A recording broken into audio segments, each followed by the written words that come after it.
Hi, today I'm going to be talking about suicide, which is everyone's favorite topic.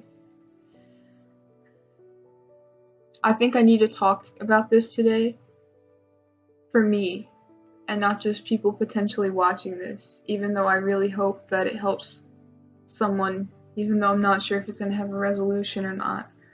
But I hope it helps someone feel less alone, or like they have someone else who's fighting right by their side.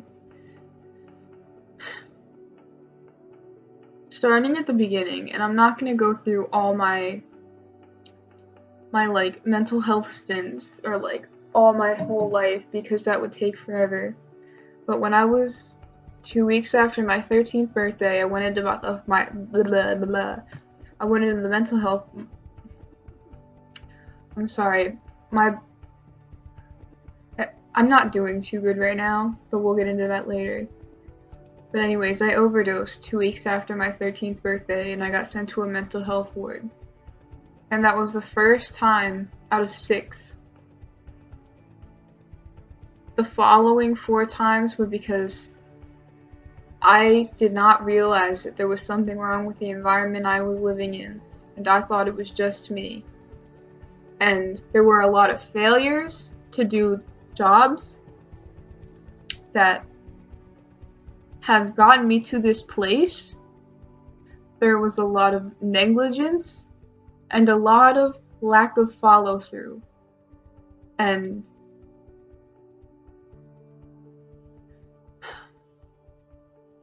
it is so hard to sit here and to think maybe things could be different if someone did their job. Because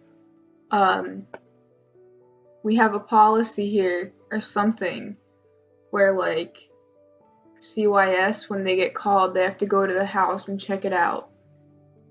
And CYS has been called multiple times. But the majority are when I got older. And because I've had teachers, well, when I was a kid and I would talk about my issues, I would always try to cover for my parents because I really did think that they were, I really thought it was me. I would never ever have said that there was something wrong with my parents because I thought I deserved it. And nobody saw through it. Nobody.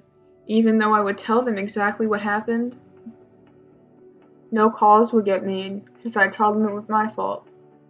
After I got out of the hospital, after CYS showed up, or they didn't show up, they just called my parent when they were separated, but they called one of my parents and said, "Yeah, your kid told us that you were verbally abusive, but we don't think you are." And my mom told my whole family about it, all of them, and they all turned on me. I think I was about 15, I was about 14 at the time, and I had nothing. I had a mom who was barely a mother, and I had no family. And I was too scared to talk to my dad because I thought he hated me. So I would go in and out of hospitals, and I thought it was my fault. But now, I'm sitting here, years later, at a time I thought I'd never get to in my life, to be completely honest. I would have never told you that I would make it to 17 before this. But it's made me realize a lot too. And I want to share this, so if somebody who's going through something similar sees this, keep pushing and know that it's not your fault. Do your best. Do your best. Know that you don't deserve to be treated poorly. You deserve to be treated with patience and kindness like everyone else. And it's taken me so long to feel that way about myself. I'm still learning it. But back to suicide. My first suicide attempt No, my only suicide attempt was the first time I went to a mental hospital. The next 5 times were just for suicidal ideation. And there's a common thing where people think that as soon as you get out of the mental hospital that you're all better, but that's not it. I had to find out how to make myself better because there were so many people who didn't do their jobs and who didn't really give a fuck if I made it out or not. And I even have my journal from today, which is, it's been about 2 years since I got out of my last hospital. And this is my journal, and I can open up to a page, and I have to believe in something bigger than me, because I don't. That means it's all for nothing. I'm so fucking frustrated, I don't know what to do. I just want to feel okay. I feel empty. I feel like I have fucking nothing.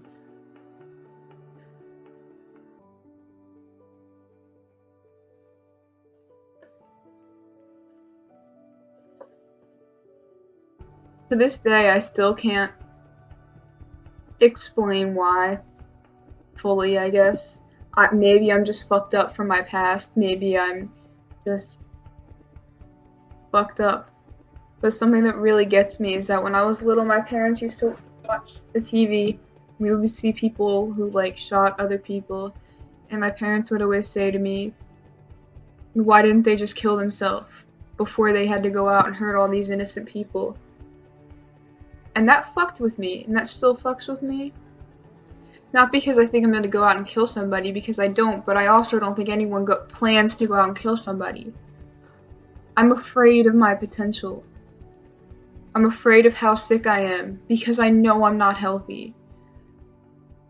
And sometimes there are weeks when I just think about when I want to end it. And there are months when every single day I think about suicide.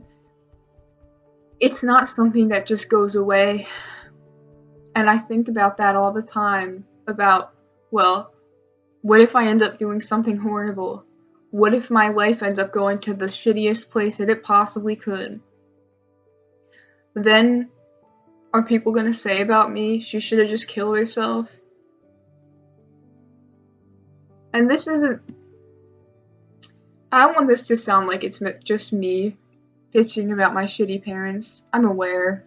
I find strength in it, in a way. Like, it's still shit sometimes because I'm stuck with them. But I made it through that. I want this video to represent that there's so many misconceptions about suicide and being suicidal and wanting to die, just all mental illnesses. Being suicidal isn't doing anything in your power to kill yourself. There are some types of suicidal that are when you're actively suicidal, but sometimes it's just dormant suicidal thoughts. And that's the majority of a lot of people's, like, I don't know, like, I guess that's that's the majority of them, of their suicidal ideation. And suicidal ideation is when you plan it in your head. But sometimes being suicidal just means you don't want to exist, and it just means you want to die, but you also don't. And it's hard. It's hard, and I'm not saying that one of those types of suicidal is like discredited or whatever. If you're suicidal, that's valid. Even if you're not planning on taking your life that night, or even if you don't have a plan to take your life. I'm sorry I ramble a lot. I have ADHD and my brain kind of jumps everywhere, but I want to make a point of this video to say that you are the only person that truly knows you. And if you think something is wrong, do not listen to anyone who tells you that it's not. Keep fighting and keep pushing. Keep pushing against the people who are telling you that you're not that you're not sick, that you're fine. And if you have ever been to a hospital and you're scared of telling people that you still want to die sometimes, know that you're not alone. And know that that's something that's deep within you, and you shouldn't be ashamed of that. You shouldn't. Because that's something that a lot of people go through, and that's something that isn't known as much as it should be. It's a battle. It's a battle, but if you've made it this far, then that means you're winning. And that means you have the potential to win. And I want to make this video because I'm in a shitty ass space right now. And I want to die. I'm in that stage of being, I guess, suicidal, and I just don't want to exist anymore. And I don't want it anymore. I don't want to live. And I want to make this video because I know it'll make me feel better, because I know that there have been times when I felt like this and I felt much worse. And if I saw this, or if I saw someone who said these things, then it might have changed something, excuse me. But please, write it down. That way you have someone or something that you can talk to about it, where you don't have to be afraid. You know yourself better than anyone else, but that doesn't mean that you shouldn't consider what other people have to say. But in the end, know who you are, and don't let anyone convince you about something that you're sure of in yourself.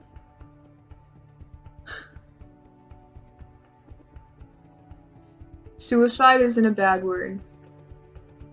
Suicide is a tragic event that happens to people every day.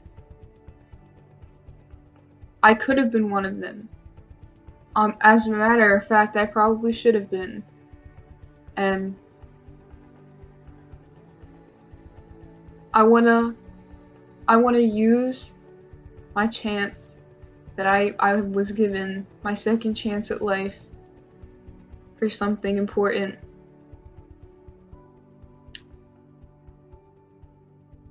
Maybe I'll tell my story later, but for now, just know that it's okay to not be okay, and that reaching out for help is one of the hardest things that you can do. But sometimes it's worth it. Actually, like a lot of the time it's worth it. And just know that you shouldn't be ashamed of how you feel. Your feelings, you can't control your feelings. You control the way, what's the saying go? How does the saying go? You control how you,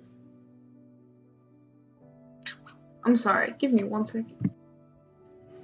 I got it now. It's, you can't control your thoughts, but you can deal with the way that you express your thoughts.